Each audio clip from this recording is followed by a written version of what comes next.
Hello everyone, welcome to my channel. I hope you are all doing well. If you are new to this channel, then do subscribe it to get all the notifications of my videos. I'll try my level best to give you all the information through my videos, so please stay connected with it. तो आज की इस video में हम discuss करने वाले हैं short story the ones who walk away from Omelas written by Ursula K Le Guin. तो इस शॉर्ट स्टोरी को शुरू करने से पहले हमें इतना पता होना चाहिए कि ये जो है शॉर्ट स्टोरी ये एक साइंस फिक्शन है। अब साइंस फिक्शन क्या होता है, जो भी सेटिंग रखी जाती है वो सब हम फ्यूचर में रखते हैं और अलग से यूनिवर्स में रखते हैं या फिर अलग दूसरे वर्ल्ड में रखते हैं।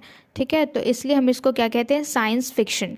इसमें सारी चीज़ें जो होती है वो साइंटिफिक टेक्नोलॉजी पे बेस्ड होती है। और क्योंकि फ़िक्शन है तो हमें नाम से ही पता चलेगा कि सारी चीज़ें क्या होते हैं, इमेजिनरी होती है, सब हम इमेजिन करते हैं। ठीक है, कुछ भी चीज़ें इसमें रियल नहीं होती है क्योंकि ये साइंस फिक्शन है, तो सारी चीज़ें फिक्शनल ही होती हैं। तो इस वीडियो को शुरू करते हैं सबसे पहले इंट्रोडक्शन टू दी ऑथर के साथ। ऑथर को जान लेते हैं पहले, जो कि है Ursula K Le Guin. She is an American author, ये एक अमेरिकन ऑथर हैं और best known for her works of speculative fiction including science works. और अपने इन स्पेक्यूलेटिव फिक्शन के लिए, साइंस वर्क्स के लिए बहुत ज़्यादा जानी जाती हैं। स्पेक्यूलेटिव का मतलब है सारी इमेजनरी चीज़ें जो भी होती हैं, जिनको हम इमेजिन करते हैं, अनुमान लगाते हैं, गैस करके बनाते हैं, फिक्शन। ठीक है, and she was born in 1929 21 of October and died in 2018 22 of January. जब ये 88 ईयर्स की थी तब इनकी डेथ हो गई। तो यहाँ तक तो था हमारा इंट्रोडक्शन टू दी ऑथर। अब हम चलते हैं introduction to the short story, जो कि है the ones who walk away from Omelas. The short story the ones who walk away from Omelas is taken from the winds 12 quarters. अब ये जो शॉर्ट स्टोरी है the ones who walk away from Omelas, ये कहाँ से लिया गया है, एक बुक से लिया गया है, कलेक्शन से, जिसका नाम है winds 12 quarters, a collection of mostly science fiction and fantasy stories. यानी ये जो बुक है विंड्स 12 क्वार्टर्स, ये एक साइंस फिक्शन की पूरी बुक है और इसमें फैंटेसी स्टोरीज़ भी सारी इंक्लूड की गई हैं। तो इसी कलेक्शन से हमें ये स्टोरी मिली है, शॉर्ट स्टोरी, जिसका नाम है the ones who walk away from Omelas. This collection also has the other kind of stories. और ये जो कलेक्शन है इसके पास बहुत अलग अलग तरीके की स्टोरीज़ हैं। In the preamble to the story, Le Guin calls it a psychomyth where the central idea is of a scapegoat. तो स्टार्टिंग में, इस इंट्रोडक्शन में जो हमारी ऑथर हैं वो कह रही हैं कि ये एक साइकोमिथ है, यानी मनोविज्ञान है, जहाँ पे पूरा ये जो कहानी है, शॉर्ट स्टोरी है, इसका पूरा सेंट्रल आइडिया क्या है, वो है स्केप गोट, यानी हम हिंदी में कहें तो बलि का बकरा, और ज़्यादा इजी लैंग्वेज में कहे तो वो जो कि दूसरों के लिए कष्ट उठाता है। ठीक है, दूसरों के खुशी के लिए खुद को कुर्बान करता है, तो हम उसको क्या कहते हैं, स्केप गोट। तो ये तो थी हमारी इंट्रोडक्शन टू दी स्टोरी की। इसके अंदर हम क्या पढ़ने वाले हैं अब हम थोड़ा सा अच्छे से जान लेते हैं फिर से। ठीक है, इन शॉर्ट में हम हिंदी में समझ लेते हैं ताकि जब हम समरी करेंगे लाइन वाइज तब आपको कहानी जो है वो अच्छे से क्लियर हो जाए। तो इसके अंदर एक फिक्शनल विलेज है जिसका नाम है ओमेलास, और सब लोग वहाँ पे बहुत ज़्यादा खुश हैं। वहाँ पे ना मंदिर है, ना पुजारी है, ना ही वहाँ पे कुछ क्राइम होते हैं, ना ही वहाँ पे इंडस्ट्रियलाइजेशन है, ना ही वहाँ पे कोई साइंस की टेक्नोलॉजी है, कुछ भी नहीं है। यानी वहाँ बॉम्ब भी नहीं है, सबवे ट्रेन्स भी नहीं है, वॉशिंग मशीन भी नहीं है, या फिर ऐसी कोई मशीन जो उनको सर्दी में हीट करे। मतलब वहाँ पे कुछ भी नहीं है और वहाँ के जो लोग हैं वो बहुत ज़्यादा खुश हैं। और अगर वो लोग अपने जीत की, अगर विक्ट्री की वो सेलिब्रेशन करते हैं तो वो कभी भी ये नहीं देखते कि सामने वाला हार गया। यानी उनकी जो खुशी है वो दूसरे को हराने में नहीं है बल्कि खुद को जिताने में है। उनकी जो खुशी है वो खुद जीत गए, इतना काफ़ी है। तो मतलब वहाँ के लोग जो हैं वो बिल्कुल पॉजिटिव हैं, अच्छी तरह जीते हैं, और ये एक फिक्शनल विलेज है। ठीक है, लेकिन यहाँ पे कुछ प्रॉब्लम है जो कि बहुत ज़्यादा अनसेटिस्फाइड है। तो पूरा तो नहीं, लेकिन हमने थोड़ा सा डिस्कस किया। अब हम चलते हैं समरी की तरफ, जो कि हम लाइन वाइज डिस्कस करेंगे और फिर अच्छे से समझेंगे कहानी को। उसके बाद हम देखेंगे कि आगे की कहानी जो है वो क्या है। The narrative begins by describing the first day of summer in the city of Omelas. तो अब ये देखो जो कहानी है वो किस तरीके से शुरू होती है कि यहाँ पे समर का फर्स्ट डे जो है वो सेलिब्रेट हो रहा है बहुत अच्छे तरीके से ओमेलास में। There is a festive atmosphere, joy, happiness all around. और बहुत खुशी है, पूरा जो एटमोसफियर है उसमें बहुत ज़्यादा खुशी है, सब लोग बहुत खुश हैं, आसपास का माहौल भी बहुत अच्छा है। The people are intelligent, sophisticated and cultured and also blissfully happy all the time. और वहाँ के जो पीपल हैं वो बहुत ज़्यादा इंटेलिजेंट है, सोफिस्टिकेटेड है, कल्चर्ड है, मतलब अच्छे से वेल मैनर्ड हैं, और ब्लिसफुली हैं, और हमेशा खुश रहते हैं every time. The narrator launches into a passionate critique of the society we live in where happiness is considered stupid। लेकिन यहाँ पे जो नैरेटर है वो एक बुराई निकाल देती है कि यहाँ के जो लोग हैं जो रहते हैं सोसाइटी में, उनकी खुशी को किस तरीके से कंसिडर्ड किया जा रहा है कि जैसे वो लोग स्टूपिड हैं। Although the people of Omelas are as complex as us and not in any way simple. और वहाँ के जो लोग हैं थोड़े से कॉम्प्लेक्स भी हैं जिस तरीके से हम हैं। They valued happiness whereas we have a bad habit. अब वहाँ के जो लोग हैं वो हैप्पीनेस को बहुत ज़्यादा वैल्यू देते हैं। अब जिस तरीके से हम हैं कि हमारी एक बुरी आदत है क्या, encouraged by parents and sophisticates of considering happiness as something rather stupid. कि हम जो है वो इनकरेज फील करते हैं जब भी हम पेरेंट्स को देखते हैं। पेरेंट्स का मतलब होता है जो पंडितवादी होते हैं, उनको देख के हम इनकरेज फील करते हैं, और हैप्पीनेस को हम कभी कभी बहुत ज़्यादा स्टूपिड वे में ले लेते हैं कि अरे क्या इतना हंसना, ऐसे तो लोग पागल कहेंगे। तो इस तरीके से जो ओमेलास के लोग हैं वो ऐसा नहीं करते हैं, वो वैल्यू करते हैं हैप्पीनेस की। Only pain is intellectual, only evil is interesting. अब पेन जो है वो इंटेलेक्चुअल है, यानी जिसको हम अच्छे से समझ सकते हैं, एंड ओनली ईविल इंटरेस्टिंग। और ईविल जो है सिर्फ वही एक इंटरेस्टिंग चीज़ है। We can no longer describe a happy man nor make any celebration of joy. हम बिल्कुल भी किसी भी एक हैप्पी मैन को, मतलब जो कभी दुखी हुआ ही ना हो, हमेशा खुश ही रहे, कभी भी एक ऐसे इंसान को डिस्क्राइब नहीं कर सकते हैं कि दुख और सुख हमेशा दोनों ही ज़िंदगी में होते हैं, ठीक है, कोई एक चीज़ नहीं होती है। तो हम बिल्कुल भी किसी भी एक इंसान जो कि बहुत हैप्पी है उसको कभी डिस्क्राइब नहीं कर सकते। Nor make any celebration of Joy, और सिर्फ जॉय का ही सेलिब्रेशन हम नहीं कर सकते, क्योंकि जब हम दुखी होते हैं तो हम रोने भी लग जाते हैं, और खुश होते हैं तो उछलने लग जाते हैं। तो ऐसा नहीं है कि जब हम खुशी हैं तो सिर्फ उसी को ही सेलिब्रेट करते हैं, पार्टीज़ करते हैं, लेकिन जब हम दुखी होते हैं तो मातम भी मनाते हैं। तो जैसा कि हम जान चुके हैं कि ये जो ओमेलास सिटी है, it does not have any Kings, soldiers, priest, slaves. यानी यहाँ पे कोई भी राजा नहीं है, सोल्जर्स नहीं है, पुजारी नहीं है, स्लेव्स नहीं है, यानी कुछ भी नहीं है यहाँ पे। And got on without stock exchange, the advertisement, the secret police and the bombs. और ये सारी चीज़ें वहाँ पर नहीं है, ना ही कोई ऐड है, ना ही कोई सीक्रेट पुलिस है, ना ही कोई बॉम्ब है, क्योंकि वहाँ के जो लोग हैं वो वायलेंट नहीं हैं बिल्कुल भी, उनको इन सारी चीज़ों की ज़रूरत नहीं है। ना किंग है जो कि रूल करे उनके ऊपर, क्योंकि वो खुद ही सब सॉल्व कर लेते हैं, ठीक है। तो इसलिए वहाँ पे ये सारी चीज़ें नहीं हैं। कहाँ पे? ओमेलास में। The celebration of the first summer day is the only chronological event mentioned in the entire narrative। अब हमेशा की तरह जिस तरीके से वो समर के फर्स्ट डे को सेलिब्रेट करते हैं, तो इस बार भी वो लोग फर्स्ट डे का सेलिब्रेशन कर रहे हैं, समर का first day. And everything else is by way of conjecture and speculation. बाकी सारी चीज़ें जो हैं वो सब अनुमान पे निर्धारित हैं, यानी हम गेस करेंगे, जो भी सारी चीज़ें हैं उसको खुद से ही इमेजिन करेंगे। जो ऑथर है हमारी शॉर्ट स्टोरी की, उन्होंने एक सिटी को इमेजिन कर लिया है, फिक्शन सिटी है जो कि है ओमेलास। अब वो कह रही हैं कि जो उनके रीडर हैं, यानी हम लोग जो हैं, हम ओमेलास में अपनी तरफ से कुछ भी ऐड कर सकते हैं, कुछ भी इमेजिन कर सकते हैं, क्योंकि ये जो सिटी है ओमेलास, उसमें बहुत अच्छी तरीके से उन्होंने खुद से नहीं किया है सब कुछ। तो हम जिस तरीके से कहानी सुनेंगे तो अपने हिसाब से हम इमेजिन कर सकते हैं कि उसमें क्या क्या चीज़ें किस किस तरह की होंगी, और जो भी चीज़ें हम इमेजिन करना चाहते हैं अपनी तरीके से हम उसमें डाल सकते हैं। हम अपनी तरफ से, एक सिटी है जो कि ओमेलास है, अब जो भी चेंजेस आप लाना चाह रहे हैं रीडर्स, वो ला सकते हैं। और इस कहानी को सुनाते वक्त जो ऑथर है हमारी, वो कह रही हैं कि उन्होंने पूरी कोशिश की है कि वो रीडर्स को समझा सके कि ओमेलास किस तरह की सिटी है और वहाँ के लोग कैसे रहते हैं, वहाँ के लोगों के लिए जो खुशी है वो कितनी इम्पॉर्टेंट है। तो वो बस ये कहना चाह रही हैं कि उन्होंने बहुत अच्छे से समझाने की कोशिश करी है अपने रीडर्स को कि ये कहानी किस तरह से और ये जो सिटी है वो कैसा है, लेकिन अभी भी उनको लगता है कि वो समझा नहीं पा रही हैं अपने रीडर्स को कि ये किस तरह का सिटी है। ठीक है, तो इसलिए उन्होंने खुद से अलाउ किया है कि जो उनके रीडर्स हैं वो इमेजिन कर सकते हैं कि ओमेलास सिटी जो है वो किस तरह का होगा और हम उसमें क्या क्या चेंजेस ला सकते हैं खुद से।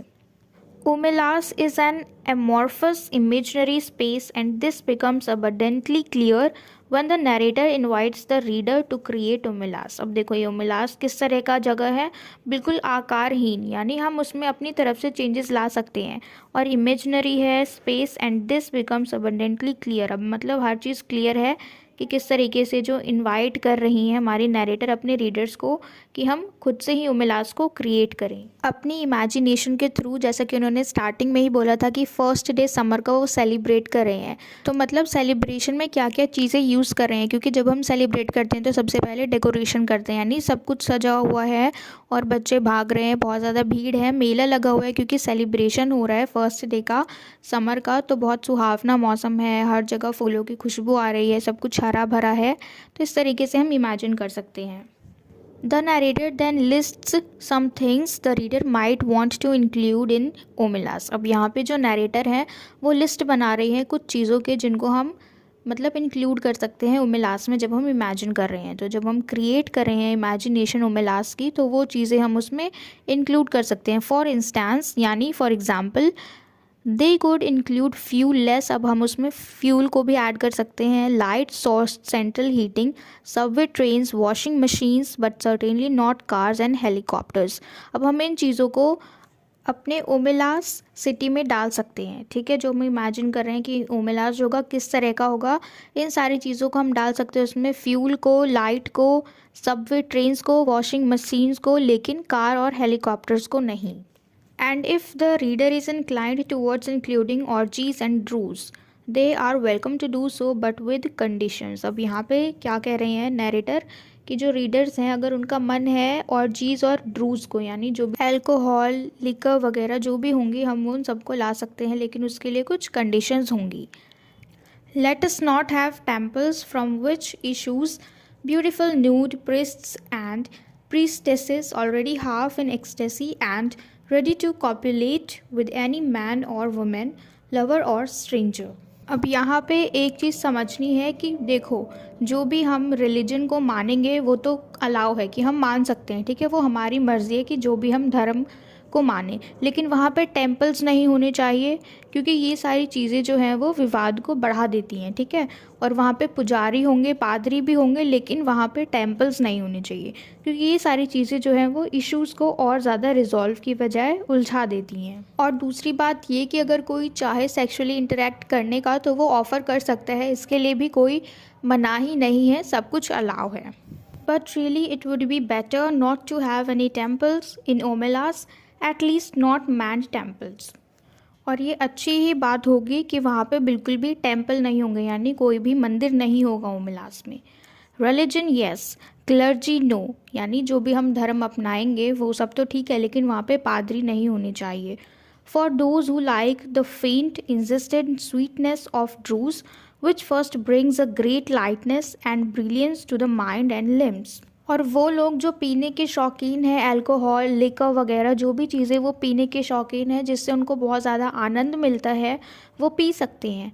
As well as exciting the pleasure of sex beyond all believe and it is not habit forming. अब देखो ये सारी चीज़ें, पीना, ड्रिंकिंग करना, सेक्स वगैरह, ये सारी चीज़ें वो सब ठीक है, लेकिन ये जो उनको खुशी देती है वो ऐसा नहीं है कि मतलब बिल्कुल ही वो एडिक्ट हो जाएं वो सारी चीज़ के। ठीक है, वो सब करते हैं, they are all enjoying, but लेकिन ये जो एक होता है ना कि बिल्कुल भूत सवार हो जाना, बिल्कुल शराबी बन जाना, बिल्कुल एडिक्ट हो जाना इन सारी चीज़ों के, तो ऐसा नहीं है बिल्कुल भी। अब हम इससे थोड़ा सा हट के चलते हैं जहाँ पे सेलिब्रेशन हो रहा है। At the summer festival celebration grounds there is a child 9 or 10 sitting at the edge of the crowd and playing a flute। अब वहाँ पे जहाँ पे सेलिब्रेशन हो रहा है वहाँ एक बच्चा है, वो शायद 9 या फिर 10 साल का है, वो बिल्कुल कोने में बैठा हुआ है जहाँ पे बहुत ज़्यादा भीड़ है और वो एक बांसुरी को बजा रहा है। He is so immersed in creating the music that he is oblivious to the crowd around him। अब जब वो बांसुरी बजा रहा है तो उसकी जो प्यारी सी मधुर सी आवाज़ है उसमें वो बिल्कुल मगन हो चुका है, बिल्कुल खो सा गया है और उसको बिल्कुल भी नहीं पता कि उसके आसपास कितनी ज़्यादा क्राउड है, शोर शराबा हो रहा है। His dark eyes Holi trapped in the sweet thin magic of the tune. अब वो जो उसकी आवाज़ है, बिल्कुल ही बांसुरी की जो मधुर सी आवाज़ है उसमें वो खो चुका है। This child is blissfully harmony with his music in his complete contrast to the other child of similar age that we get to meet soon after। अब ये जो बच्चा है बहुत ज़्यादा खुश है और इस सेलिब्रेशन को एंजॉय कर रहा है, ठीक है, और बांसुरी भी बजा रहा है, मतलब बहुत खुश है। तो आगे हम एक और बच्चे को देखेंगे जिसके अकॉर्डिंग, जिसके कंपेयर में ये बच्चा जो है वो बहुत ज़्यादा खुश है, और वो जो बच्चा है उसकी ज़िंदगी बिल्कुल एमलेस है, होपलेस है, मतलब बहुत ही ज़्यादा बुरी हालत है उस बच्चे की। Just then, the reader is becoming comfortable in setting into Omlas after having co-created it and its happy people with the narrator. The narrator abruptly changes the setting. अब हमें सबसे मुलाकात हो गई। जो ओमिलास सिटी है वो किस तरह का है, यहाँ के लोग किस तरह के हैं, हमें सब पता चल गया। अब हम सेटिंग चेंज कर रहे हैं, ठीक है, अब थोड़ी सी अलग सी चीज़ देखते हैं हम। The reader is taken to a small closet in the basement of a grand building where a child is kept in filled, hungry and miserable. अब हमारी मुलाकात एक ऐसे बच्चे से हो रही है जो कि बहुत बड़े से बिल्डिंग के बेसमेंट के अंदर बैठा हुआ है, बिल्कुल गंदगी में फिल्ड है, और वो भूखा है और उसकी हालत बहुत ज़्यादा मिजरेबल है, यानी बहुत ही ख़राब है।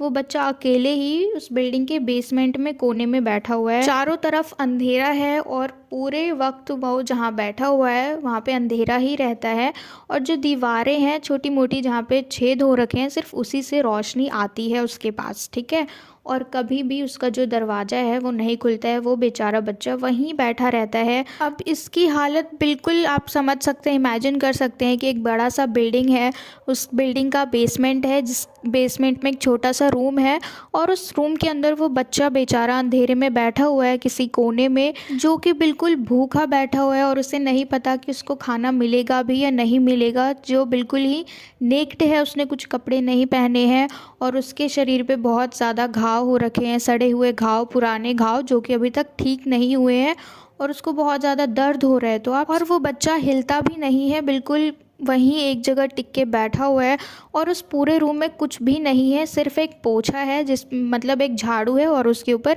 गीला पोछा रखा हुआ है गंदा सा, जिसमें से बहुत ज़्यादा स्मेल आ रही होती है, और उसी के सामने एक बाल्टी रखी हुई है। और उनको देख के जो बच्चा है वो बहुत ज़्यादा डर जाता है, वो सोचता है कि शायद कुछ डरावनी चीज़ है, तो वो देख के आंखें बंद कर लेता है। लेकिन आंखें बंद करने के बाद भी उसको पता है कि वो जो पोछा है वो वहीं रखा हुआ है, पर वो आंखें इसलिए बंद करता है ताकि उसको थोड़ी सी राहत मिले और वो उसके आंखों के सामने से गायब हो जाए थोड़ी देर के लिए। There is a child suffering excruciating pain and misery is not a secret. Everyone in Omelas, when they are on an age old enough to know, are made aware of this child. अब ये जो बच्चा है जो इतनी ज़्यादा कष्ट में अपनी ज़िंदगी को जी रहा है बेसमेंट के छोटे से रूम के अंदर जहाँ पे बहुत अंधेरा है, अब ये कोई सीक्रेट नहीं है। इसके बारे में, इस बच्चे के बारे में ओमलास में रहने वाले सब लोगों को पता है, हर एक इंसान को पता है, और ये बात सबको बता दी जाती है जब वो लोग ग्रोइंग एज में आ जाते हैं कि एक बच्चा है जो कि सफ़र कर रहा है इन सारी चीज़ों को, और इसका कोई सॉल्यूशन भी नहीं है। तो ये एक सीक्रेट नहीं है ओमलास में रहने वाले लोगों के लिए, उन सबको इस बारे में ख़बर है, सब वाकिफ़ हैं इस बात से। The room is about 3 paces long and 2 wide, a mere broom closet or disused tool room. जैसा कि अभी हमने देखा कि रूम बहुत ज़्यादा बड़ा नहीं है, और उस रूम में सिर्फ एक झाड़ू रखा हुआ है, और डिसयूज्ड टूल यानी जो सामान यूज़ नहीं करते हैं वो सारी चीज़ें उस रूम में रखी हुई हैं, और वहीं कोने में बच्चा भी बैठा हुआ है। In the room is a child sitting, it could be a boy और अ गर्ल। अब उस रूम में एक बच्चा है जो बैठा हुआ है, और हमें नहीं पता कि ये लड़का है या लड़की है। It looks about 6 but actually is nearly 10। अब दिखने में तो ऐसा लगता है कि वो सिर्फ 6 साल का ही है, लेकिन एक्चुअल जो एज है उसकी, असलियत में जो उसकी उम्र है वो 10 साल की है। It is feeble-minded, perhaps it was born defective, or perhaps it has become imbecile through fear, malnutrition and neglect. अब देखो ये बच्चा कैसा फीबल माइंडेड है, यानी कमज़ोर दिमाग का है, और हमें नहीं पता कि वो शायद जब पैदा हुआ तब से ही ऐसा है, और या फिर अब ये ऐसा मूर्ख बन गया है, ऐसा पागल बन गया है डर की वजह से, क्योंकि उसका जो पूरा एनवायरनमेंट है उसके आसपास के इतना टॉक्सिसिटी है वहाँ पे, तो हमें नहीं पता कि वो पैदा ही ऐसे हुआ था या फिर उसके एनवायरनमेंट की वजह से वो बच्चा ऐसा हो गया, या फिर लापरवाही की वजह से और माल न्यूट्रिशन की वजह से, यानी कुपोषण की वजह से, क्योंकि उसको खाना भी नहीं मिलता जो हम लेते हैं नॉर्मल 3 टाइम का खाना भी उसे नहीं मिलता। It is so thin, there is no calves to its leg, its belly protrudes, it lives on a half bowl of corn meal and grease a day. अब ये जो बच्चा है ये बहुत ज़्यादा पतला है, कमज़ोर है, उसके पास जो पैरों में काव्स होते हैं ना वो भी नहीं है, ठीक है, सिर्फ बोन्स ही हैं, और बेली जो है वो उसकी बढ़ गई है। जिस तरीके से बच्चे बीमार हो जाते हैं तो उनका पेट बाहर आ जाता है, तो उस तरीके से हो गया है। इट लिव्स ऑन हाफ बोल। अब कैसे खाता है ये? आधी कटोरी ही इसको मिलती है corn and meal grease a day, यानी पूरे दिन में इसको सिर्फ आधा कटोरी ही मक्के का कुछ मिल जाता होगा जो कि मक्के से बना होगा। It is naked, its buttocks and thighs are a mass of festered sores as it sits in its own excrement continually। अब देखो ये बच्चा बिल्कुल नेक्ड है, इसने कुछ कपड़े नहीं पहने और इसके बटक्स एंड थाइस वहाँ पे इसके घाव हो गए हैं, ठीक है, बहुत पुराने घाव जो कि सड़ चुके हैं और अब पेन का कॉज बन रहे हैं। अब उस बच्चे को बहुत दर्द हो रहा है। This suffering child is the edifice on which the happiness of Omelas rest. अब ये जो बच्चा है जो इतना ज़्यादा सफ़र कर रहा है अपनी छोटी सी ज़िंदगी में, अब यही बच्चा है जिस वजह से ये जो पूरे लोग हैं उमिलास के, उनकी खुशी जो है वो बनी है, उनकी खुशी अभी तक बरकरार है, सिर्फ इस बच्चे के इस सेक्रीफाइस की वजह से, सफरिंग की वजह से। Although most of them express horror, disgust and shock at the condition of the child, they accept it as necessary to secure happiness of the entire community। अब जो कोई भी उस बच्चे को देखता है तो उनके फेस पे क्या एक्सप्रेशन होता है? किसी के फेस पे हॉरर होता है, डिस्गस्ट होता है, शॉक होता है, यानी कोई उसको देख के चौंक जाता है, कोई डर जाता है, किसी को घिन आने लग जाती है उस बच्चे को देख के, लेकिन कोई भी उस बच्चे को उस कंडीशन से बाहर निकालना नहीं चाहता, कोई भी उसका सॉल्यूशन नहीं करना चाहता, बल्कि वो इस बात को एक्सेप्ट कर लेते हैं कि हाँ इस बच्चे को ऐसे ही रहना चाहिए। किस लिए? ताकि जो पूरा ओमिलास सिटी है उसकी हैप्पीनेस बरकरार रहे, बनी रहे। अब यहाँ पे हमारे मन में सवाल आएगा कि इस बच्चे की वजह से क्यों सारे खुश रहेंगे, कि यही बच्चा क्यों है पूरे ओमिलास के हैप्पीनेस के रीज़न का। पहला सबसे बड़ा रीज़न है यूटिलिटेरियम, जिसका मतलब अभी हम समझेंगे। और उसके बाद वाला जो रीज़न है वो ये है कि जो बच्चे हैं या बड़े हैं वो सब अपनी ज़िंदगी में, अपनी लाइफ में कभी कभी लो फील करते हैं और फिर सब कुछ ख़त्म कर देने का सोचते हैं। लेकिन जब वो इस बच्चे को ऐसी हालत में देखते हैं कि वो इतना ज़्यादा सफ़र करने के बाद भी अपनी ज़िंदगी को जी रहा है, सफ़र करने के बाद भी, तो इसलिए उस बच्चे को देख के इनको मोटिवेशन मिलती है कि उनकी ज़िंदगी कितनी ज़्यादा बेहतर है उस बच्चे से, और वो इतना सफ़र करने के बाद भी अपनी ज़िंदगी जी रहा है, तो ये क्यों नहीं जी सकते, मैं क्यों नहीं जी सकता। तो इस तरीके से उस बच्चे को देख के इनको मोटिवेशन मिलती है। और दूसरा है हमारा रीज़न, वो है यूटिलिटेरियम और यूटिलिटेरियनिज़म, यानी इसको हम सिंपल भाषा में कहें तो ये एक ऐसी चीज़ है जो कि पूरे समाज की खुशी को नज़र में रखते हुए सबके डिसीजन को कैरी करती है, यानी पूरे समाज की खुशी को नज़र में रखते हुए। यानी अगर कोई एक इंसान दुखी हो रहा है और 10 लोग खुश हो रहे हैं किसी फ़ैसले से, तो वो फ़ैसला काम करेगा, हम उस एक इंसान को नहीं देखेंगे। इसी तरीके से हम एक एग्ज़ाम्पल ले लेते हैं कि एक ट्रेन है जिसका ब्रेक बिल्कुल फ़ेल हो गया है और अब उसकी जो पटरी है वो डाइवर्जन में भी जा सकती है, ठीक है, यानी जो ट्रेन है वो डाइवर्जन में है, मतलब सीधे भी जा सकती है और दूसरी डायरेक्शन में भी जा सकती है। तो एक पटरी पे एक इंसान है और दूसरी वाली पटरी पे 5 इंसान हैं, ठीक है, और उसका जो कंट्रोल है वो आपके हाथों में है। तो आप किसको बचाएंगे? तो हमारा जवाब होगा कि हम 5 इंसान को बचाएंगे और उस वाली पटरी पे जाएंगे जहाँ पे एक इंसान हो, लेकिन जान तो जा रही है, ठीक है। तो इस तरीके से जो ये वर्ड है यूटिलिटेरियम, ये वर्क करता है। तो इसका कोई भी एक परफेक्ट सॉल्यूशन नहीं है। जब भी हम कोई डिसीजन लेते हैं तो उसमें मोरल इमोशनल पैमाने को रख के लेते हैं, ठीक है। हम किसी भी एक इंसान के लिए नहीं सोचते, बल्कि पूरे समाज की खुशी को नज़र में रखते हुए हम उस डिसीजन को आगे बढ़ाते हैं। और अगर हम कहें कि यूटिलिटेरियनिज़म जो है ये एक सेल्फिशनेस है, तो ऐसा नहीं है, क्योंकि हम इसमें किसी एक की खुशी को नहीं देखते हैं, बल्कि जो बाकी लोग हैं, जो पब्लिक है, उसकी खुशी को देखते हैं, ठीक है। तो हम इसको ये नहीं कह सकते कि ये कोई सेल्फिशनेस है। तो इसी यूटिलिटेरियम को हमने यहाँ पे यूज़ किया है इस शॉर्ट स्टोरी में, कि एक बच्चा है जिसकी सफरिंग है बहुत सारी, ठीक है, और वो बहुत ज़्यादा पेन में है, दर्द में है, दुख में है, लेकिन इसका कोई सॉल्यूशन नहीं है, क्योंकि उसको ही देख के जो बाकी सारे लोग हैं वो इतने ज़्यादा मोटिवेटेड हैं और खुश रह रहे हैं, और वही एक बच्चा रीज़न है सबकी खुशी का। तो हम उसको उस कंडीशन से बाहर नहीं निकाल सकते, उसका कोई सॉल्यूशन नहीं निकाल सकते।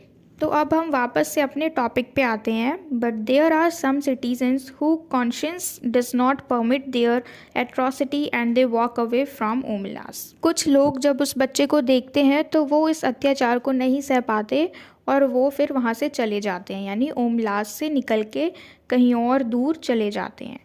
From a happiness guaranteed for a lifetime, the narrator tells us that the place where these citizens go is less imaginable than ओमिलास and perhaps it does not even exist. अब नरेटर कहते हैं कि ये जो लोग ओमिलास को जो छोड़ के जा रहे हैं जिस दुनिया में, वो ओमिलास से लेस इमेजिनेबल है, यानी कम इमेजिनेबल है, और हमें ये भी नहीं पता कि वो लोग जहाँ जा रहे हैं वो जगह एग्जिस्ट करती भी है या नहीं करती है।